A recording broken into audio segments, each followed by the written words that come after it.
Silas Ward hadn't touched another human soul in 10 years. 3 sharp knocks at his cabin door that morning cut through the stillness like a cannon shot. He froze at his kitchen table, coffee cup lifted halfway, steam curling up between him and the disruptor like ghosts. Nobody ever visited here. No one even knew that this cabin was here, nested way down in a canyon where the mesa threw long shadows that engulfed most of the day. His hand shook only slightly as he placed the mug on the table. The coffee was bitter, much like everything in his life now. Through the old window he saw the figure, still, erect, outlined against the growing light. A woman, plain clothes. Her stillness was not peaceful, it was calculating desperation. The type that comes from traveling too far and having nowhere further to travel. Silas stood up slowly, his joints creaking under the strain of hard work and harder memories. Every step towards the door was like betrayal, like he was violating the promise he swore when he disappeared from the world. A promise never to allow another soul near him close enough to harm him again. He stood just behind the door, heart racing, hand on the latch. Through the narrow crack under the doorframe, her shadow hadn't moved. "I know you're in there," her voice came, soft but steady. "I've walked 2 days to find you." 2 days. That meant she came on foot through country that could kill a man, let alone a woman traveling alone.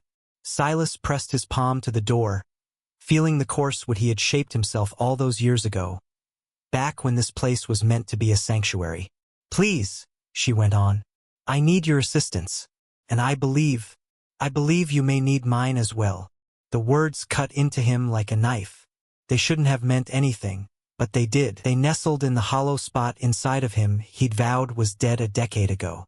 His fingers stretched, nearly involuntarily, to the latch.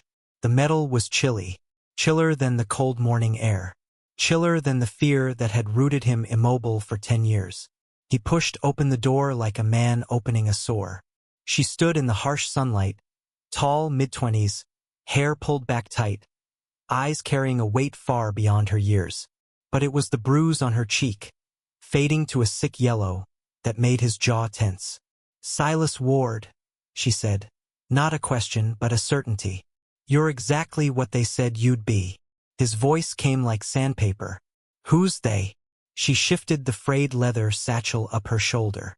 Her hands were calm, though fatigue creased her face. "Folks around here gossip.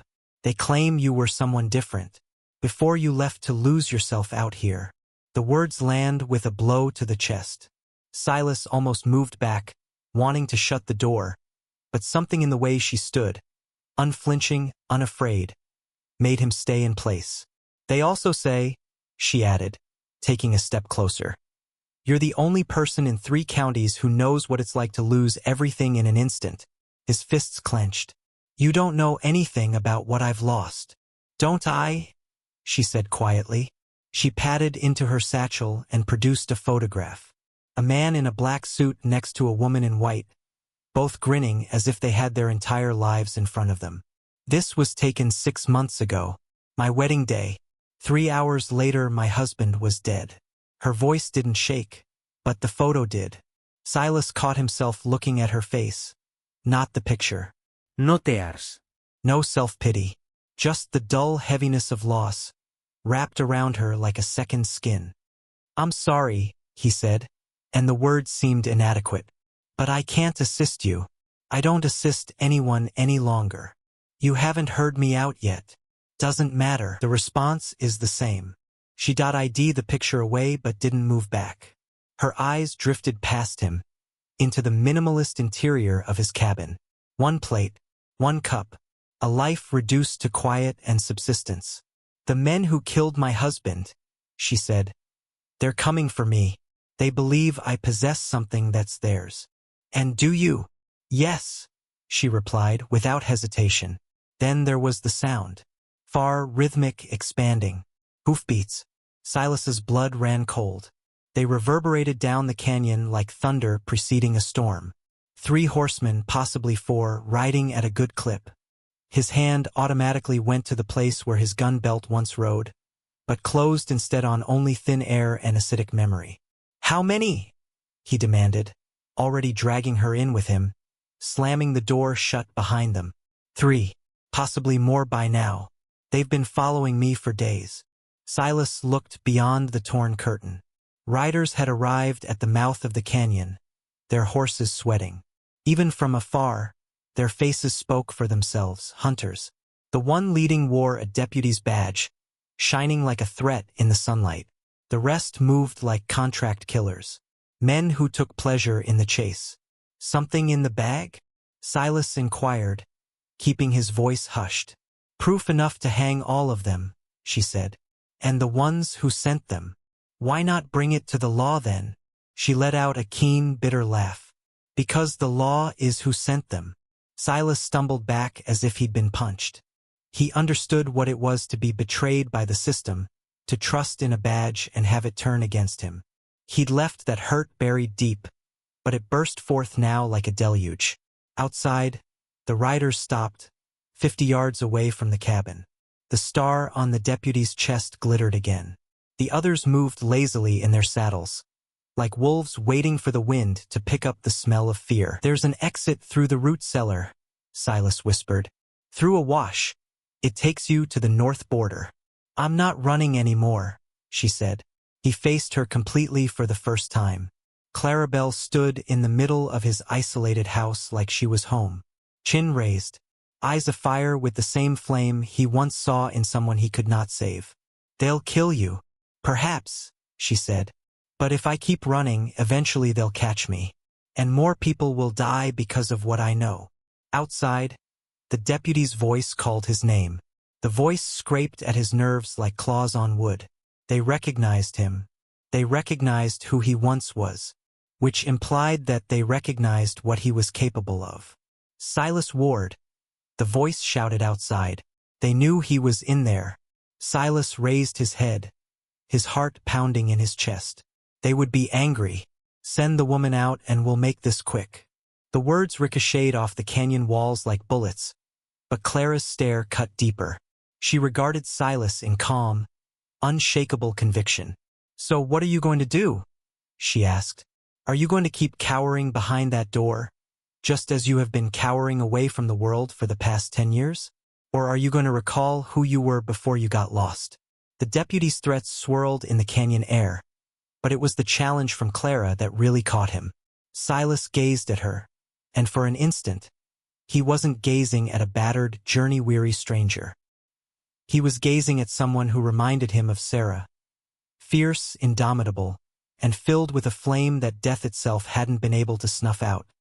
You don't know who I used to be, he whispered, but even as the words escaped his mouth, his body was already in motion, himself drawn towards the secret corner of the cabin where his past rested, buried under the floorboards. I know enough, Clara said, trailing him in silence. I know you were a federal marshal. I know you, and I know that's why you're so afraid to fight. Silas knelt and pulled up the worn boards with hands that had done it 100 times before, on nights when grief refused to allow him sleep. There, swaddled in oilcloth, was the remains of a man he used to be. Tarnished badge, a worn gun belt, a Colt revolver that gleamed, still clean and deadly. And beneath it all, a letter, its paper soft from too much handling, written in the elegant hand of the woman he'd loved more than life itself. Clara knelt beside him, and her scent, sagebrush and desperation, washed over him. She meant everything to you, she said. Her name was Sarah, he replied, voice heavy. She had faith in justice, thought the law could safeguard the innocent. What happened to her? Silas grabbed the gun belt and buckled it over his waist, slow and deliberate. The leather fit him so naturally, as if it had been holding out for him all this while. Men with badges came to take the evidence she'd collected. Evidence that might have brought down half the territorial government. I wasn't there to guard her. Outside, the deputy's voice echoed again, this time harder. Ward, you've got 30 seconds before we come in shooting. Clara unzipped her satchel and drew out a fat manila envelope. Its corners were creased, its contents weighty with significance. This is evidence Judge Morrison's been rigging trials, bribes, scheduling, witnesses. 3 men died to keep it under wraps. My husband was one of them. Silas examined his Colt, all chambers filled. Grasping the revolver was like returning to the skin that was his own after 10 years of being someone else. Morrison, he grumbled. He buried Sarah's murder. Then you already know what sort of man he is, Clara replied. The thud of boots on parched soil informed them time had run out. The riders had come down off their horses. The storm knocked at the door. There's no more running, Clara said, standing firmly by the window. Her stance was firm, her back straight. Not after everything they've taken. Silas was standing alongside her, his badge pinned above his chest. He'd been telling himself for a decade that justice was a dream of fools, something for those who had never known true loss. But in the face of Clarabelle, he saw that justice wasn't a gift. It was a decision, a struggle.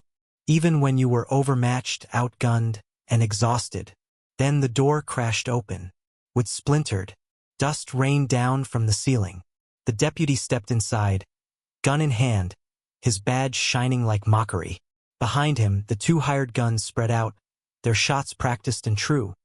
But they stopped cold when they saw Silas, gun raised, badge shining silver in the sunlight. Well, I'll be damned, the deputy said, half a smile curling his lip. Silas Ward. Thought you were dead. Not yet, Silas answered icily. Morrison's kid, I'm assuming. The deputy's eyes strayed to Clara. We just want the woman and what she's got. You can return to your hermit cave. Can't do that. Why not? The deputy pushed. She doesn't belong to you. Just trouble on your porch. But that was no longer the case. Not now. Not to Silas. She wasn't a stranger. She was all the people he'd failed, all the victims he'd never saved, all the fires he'd never crossed back into. She was the price of silence, and he was finished paying it. She's under my protection, he told them, and the words were like the first gasp of honesty he'd ever spoken. The deputy's face twisted. Your protection don't mean squat now. Not since your woman got herself killed. Sarah died because she believed in the law, he said, his voice low and level. Because she trusted men with badges to do what was right. And look where that got her. Clara stepped forward, hand sliding back into her satchel. It doesn't have to end the same way for me, the deputy sneered. You're holding evidence that could destroy powerful people. The kind of people who don't take kindly to embarrassment. Good, Clara said, producing the envelope and holding it high. Because I'm not here to embarrass them. I'm here to bury them. The guns changed hands. The deputy's eyes were on the envelope, hunger and terror dancing in their depths. That'll kill you, he growled. Perhaps, Clara replied. But it will hang them. The air within the cabin was charged. For bodies. 3 guns cocked. One misstep from anarchy. Then Clara acted. She lit a match and held it inches from the envelope. The small flame danced, casting fierce shadows across her cheeks. One wrong move, she said, and 10 years of evidence goes up in smoke. The deputy flinched, gun wavering. Behind him, the hired guns exchanged glances, their certainty cracking like thin ice. This wasn't what they'd signed up for. This wasn't a clean job anymore. You're bluffing, the deputy spat, but sweat beaded on his brow. Try me, Clara said, voice hard as stone. I've already lost everything. What's one more fire? Silas observed them all, reading the room as if he'd spent his life predicting the arrival of death before it arrived. The deputy was out of balance, caught between his orders and risking losing everything. And then Clara drove the nail in. This isn't the only copy. She said it so strongly that even Silas nearly believed her. But he saw it, the subtle tension in her jaw, the desperation. She was lying and gambling everything. You're lying, the deputy sneered. Am I? She replied, her tone chilly. My husband was cautious. You don't think he put it all in one place? She flashed a smile then, a hard, deadly smile. And in that instant the balance tipped. There are copies, Clara declared, her tone ice-edged. Stored where your boss will never lay hands on them. And if anything happens to me, those copies will see the light of day. The deputy's jaw set. He didn't answer immediately, but Silas could feel the tempest raging behind his eyes, the calculation, the unraveling. Silas used the momentary pause, moving to position himself for better leverage.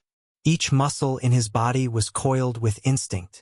10 years of silence hadn't blunted his reflexes. If anything, they'd honed them into something cold and precise. Violence was seconds away. Even if that is true, the deputy finally growled. You both still have to die. Loose ends can't be running around. There's a different way, Silas replied calmly. Oh yeah, the deputy laughed. You want me to ride off and act like I never saw you? Let Morrison hang? Let the entire stinking system come crashing down just because some woman couldn't keep her trap shut? Silas glared at him. The system's already rotten through. We're just ridding it of the scum. Easy for you, the deputy sneered. For a man who threw his badge away 10 years ago, Silas ran his fingers over the tarnished star stuck to his chest. It was heavier now, not with bulk, but with significance. I never threw it away, he said. I just forgot why I wore it. The match in Clara's hand had smoldered low, belying its dangerous proximity to her fingers. The deputy noticed, his hand tightening, waiting for the moment when he could strike. But Clara was not done. Tell me something, she spoke quietly. Do you have a family? The question caused the deputy to stumble. What's that have to do with anything? Do you? She asked again. A wife? Children? That's none of your business. Clara breathed, her voice calm and level. If you wish to keep them alive. The cabin became quiet. Even the wind hesitated. Because Judge Morrison doesn't leave witnesses, she explained. And you've seen too much. The deputy's face blanched. Silas witnessed it, the very moment when the man grasped he was no longer a hunter. He was a pawn on someone else's board. And then the shooting began. The first shot ripped through the morning quiet. One of the guns for hire, shaky from Clara's words, fired too soon. The bullet went wide, shattering the doorway. But it was enough. The storm was loose. Silas slid forward with the precision of a man honed on violence. His Colt bellowed. The first gunman crashed backward out the door, gun clattering on the ground beside him. Clara let the match fall, but not before it dropped onto the envelope. The papers went up at once, fire curling in hungry tongues. She ducked behind the table a heartbeat before the deputy dived for the burning records. Silas shot again. The bullet hit the deputy in the shoulder and sent him spinning back from the flames. The final hired gun attempted to flank Clara, rifle at the ready, but Silas was quicker. His third shot brought the man down where he stood. There was smoke filling the cabin now, thick and burning. The envelope flared brightly, consuming the evidence that 3 men had murdered for, and 3 died to hide. Clara came up out of her hiding place behind the table, her face smudged with ash, but her eyes blazing with determination. I needed witnesses, she replied matter-of-factly. Federal witnesses. Her gaze met his level, thankful. A good, respected marshal observing crooked lawmen tampering with evidence and attempting murder, she replied. Your testimony will have the impact mine never did. The deputy's eyes went wide as reality struck. He'd walked right into an ambush. You set this up, he breathed. My husband taught me, Clara replied gently, kneeling beside him. That sometimes the only way to catch a predator is to make yourself look like prey. Her voice turned colder. Now you're going to tell Marshal Ward everything. Every name, every bribe, every murdered witness. Silas eased his Colt back into its holster. He glanced around at the smashed walls, at the crimson-stained floor, at the remains of his sanctuary. 10 years of solitude reduced to smoke and powder. But within him something awakened, something buried with Sarah. Purpose. He adjusted the badge on his chest and offered Clara a hand up. Her hand slipped into his warm, real, alive. A flash of something not only worth fighting for, but living for. Marshal Ward, she said, smiling and formal. I think we have some arrests to make. Outside, their horses stood patiently, waiting to take them back to a world that needed cleaning. And for the first time in 10 years, Silas Ward was ready to do the work he'd once vowed to do. If this story touched you, click the video on your screen now to see another unforgettable story.